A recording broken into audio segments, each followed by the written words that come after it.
之前講無線嘅卡通片《神鵰俠侶》嘅時候就講過，因為合作嘅日本公司退出之後，成片質素嚴重下降，最終撲街，連間公司都執埋嘅故事。今日我想講嘅呢部作品呢，雖然唔係因為合作公司退出而失敗，但係亦都經歷咗虎頭蛇尾嘅事情。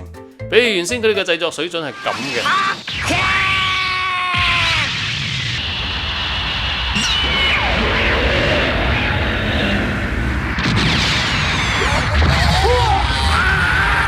到咗第二季，佢哋又變成咁嘅喎。喂，人哋第一季好靚仔嘅喎，點解變成咁嘅？喂，呢個表情梁朝偉都拍唔上啊！喂，大佬，你哋就咁定喺度講嘢啊？究竟佢經歷咗咩非人嘅事情會變成咁就唔放啦？我第一次睇出卡通片嘅時候，其實係喺廣東珠江台度睇嘅。我記得好似係下晝嘅5點幾左右啦。咁啊亞視引入呢部卡通片嘅時候呢，係 cut 咗首 OP 同埋首 ED 嘅。唔知有冇觀眾記得呢回事呢？我對上一次睇到咁令我激動嘅卡通片，應該係睇到同屬於三大海格番嘅《聖鬥士星矢》嘅時候。但係呢出卡通片嘅設定呢，喺某啲地方我覺得係勁過《聖鬥士星矢》嘅。比如佢哋所着嘅神甲袖啦，唔用嘅時候收埋，可以當玩具車咁掛喺條腰嗰度。你睇下《聖鬥士星矢》。繩衣唔用嘅時候，仲要孭住，長時間落去腰肌勞損都似啊！仲有神甲袖只係佢表面嘅掩飾，實際上佢仲係坐騎，着得又騎得，問你死未？喂，追敵人都追得快人一籌啦，係咪先？你睇下聖鬥士要追敵人嘅時候，跑到成隻曱甴咁都追唔到啊！仲有，佢哋仲有自己嘅特色，就係嚟自印度。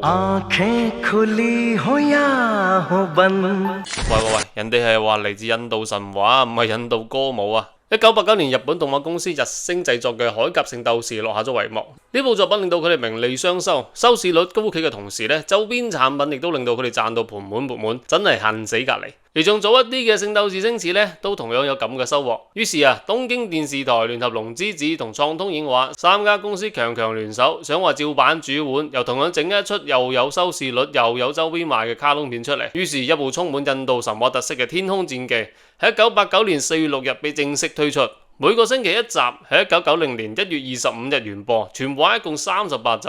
當年嘅《聖鬥士星矢》嘅設定係古希臘神話加聖衣，咁聖衣可以設計出嚟，神話去邊度揾呢？揾咗一輪之後，佢哋將目光鎖定喺神秘嘅印度。片入邊每一位角色都幾乎來自印度神話，比如慧明大師，其實就係印度教三大主神之一嘅調和神比濕奴，大反派一樣係嚟自三大主神嘅破壞神濕婆。男主角所在嘅八部眾，真係來自於佛教護法神體系嘅八類神怪，於是就有咗修羅王修羅頓、夜叉王海、天王日向、龍王龍馬、迦樓羅王活力加、緊拿羅王蓮華、比茲達王阿達、達婆王高也。細個嘅時候呢，覺得呢啲名有啲真係好難記啊，特別係嗰啲叫阿婆阿羅嗰啲呢，聽到好似唔係特別高大上啊。你叫阿姨我都可以勉強接受，你叫阿婆真係啊。八部眾嘅每一位成員都有各自嘅神甲袖、屬性、武器，隨便攞一位作為例子啊嗱，比如呢個達婆王高也，佢嘅神甲袖就係水牛，屬性係水，武器係方向盤，唔係寶輪，呢啲元素全部嚟自印度神話。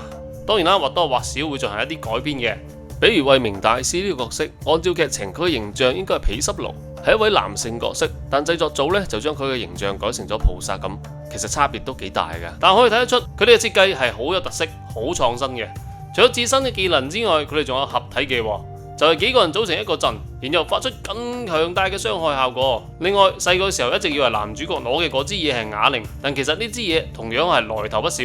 我查咗下，呢支嘢叫做三股柱，係佛教密宗嘅法器，傳說可以淨化心靈、消滅邪魔。其實製作方可以做到咁仔細、咁有眼貨，主要係因為佢哋請咗小生高生嚟做佢哋嘅編劇，而佢本身就係密宗弟子，對佛教呢啲嘢都比較有研究。動畫出嚟嘅效果非常之唔錯，俾到觀眾煥然一新嘅感覺。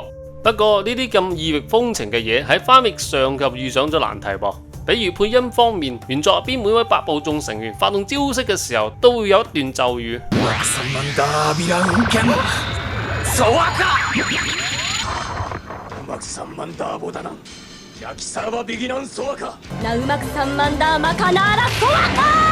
呢啲咒語或長或短，難在呢啲咒語其實都係梵文嚟嘅。點樣去配呢啲梵文嘅咒語係有啲難度嘅。你會發現唔同嘅版本係用咗唔一樣嘅配音方式。國語配音呢，非常敷衍咁配成伊莫拉薩。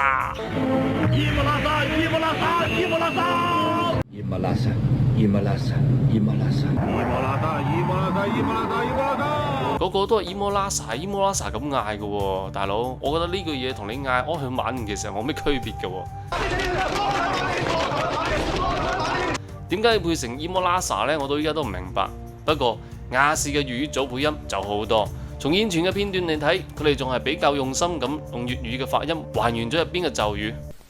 南無啦達摩爾哲那陀所雲家，阿人力度摩嚟加流浪，阿人力度摩嚟加流浪。好嘢，亞視嘅粵語組果然冇令到我哋失望啊！我哋再嚟睇下亞視當年嘅播出情況啊！亞視引進之後呢，刪除咗部分過於暴力嘅內容，由38集縮減到36集。播出時間我見維基百科上寫住係1993年1月5號，亦有人話播出嘅時間應該係1992年，具體時間係點樣，而家已經無法考證。比較少見嘅係呢部卡通係內地先於香港播出嘅，國語版本其實亦都係由亞視配音嘅。由於佢哋經常為武俠劇配音，所以有唔少觀眾覺得啊，國語版嘅《天空戰記》有種武俠劇嘅味道。自從有天劍神珠以來，你就成為第一個光榮的使者吧。廣東話配音陣容同樣強大，都係我哋非常之熟悉呢班配音員啦。值得一提嘅係，寶全叔喺1992年12月短暫過到亞視，咁啱呢段時間呢，亞視引入咗呢部卡通，所以寶全叔為亞視留低咗修羅頓呢個角色嘅經典配音。你做乜嘢啊，修羅頓？喂，咁意思啊？嗰隻係咩嚟㗎？乖啊乖啊，你唔使驚喎，佢唔會咬人㗎，佢好善良㗎。啊，唔會咬人？佢好善良，又會生得咁肉酸嘅，睇佢個樣啊，真係比較嚇死我。下面我哋就嚟簡單講下個劇情，同埋講下佢後邊點解會出現極速崩壞嘅情況。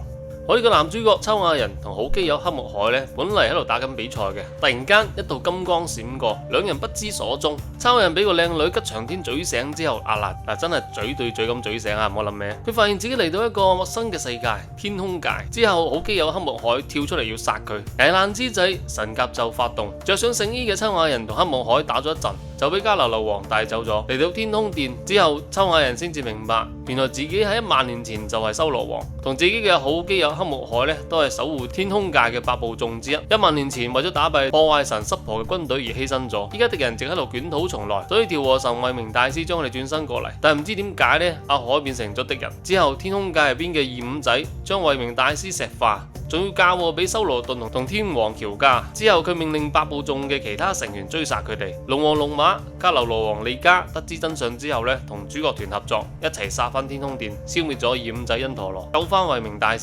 第一季嘅故事就咁完美結束。作為觀眾，對於第一季其實係收貨嘅，製作水準非常之 OK， 觀眾有理由期待第二季會更加好睇。但係第二季一開波，觀眾見到啲畫面之後即刻 O 晒嘴型，喂，發生咩事啊？點解啲畫面水準下降咗咁多嘅？你睇下呢個線條都未畫好就上色，人體彩繪又加下，呢個仲搞笑，水母咁嘅髮型咩回事啊？原先係靚仔嘅黑木海，點解變得咁醜樣嘅？俾你睇下黑木海着上梵天戰甲嘅畫面啦。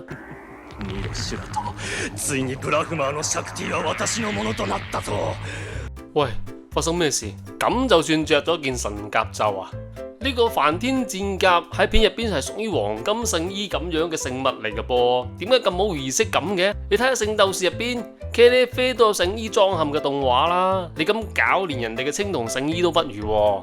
部片原先嗰種超級精細嘅畫面已經唔見咗，人物形象變得不堪入目。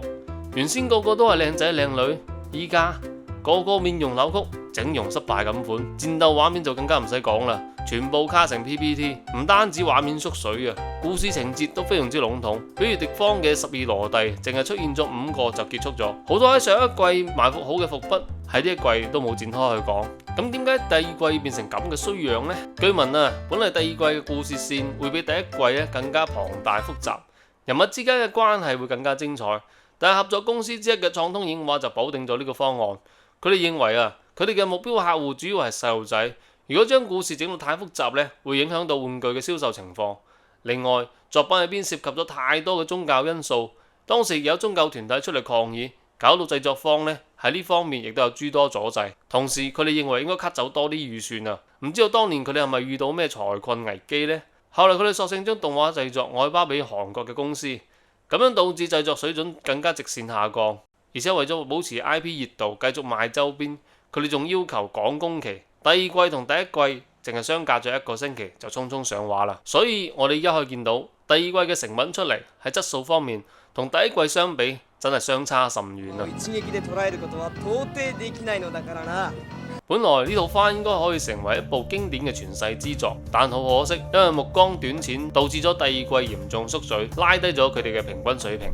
總體嚟講呢，《天空戰記》係一部有着神一般嘅開局，但就未能穩住水準嘅作品。第一季嘅完成度足以等大家記住佢，但第二季嘅崩壞亦都同樣令人十分之惋惜。即使係咁啊，佢仍然係出名嘅3大海格番之一，亦都成為唔少觀眾心中嘅時代印記。好啦，今期嘅夜間卡通回顧呢就講到呢度。如果仲想回憶邊套卡通呢，歡迎你喺評論區寫低佢。我哋下期節目再見啦，我係 Kelvin，拜拜啦。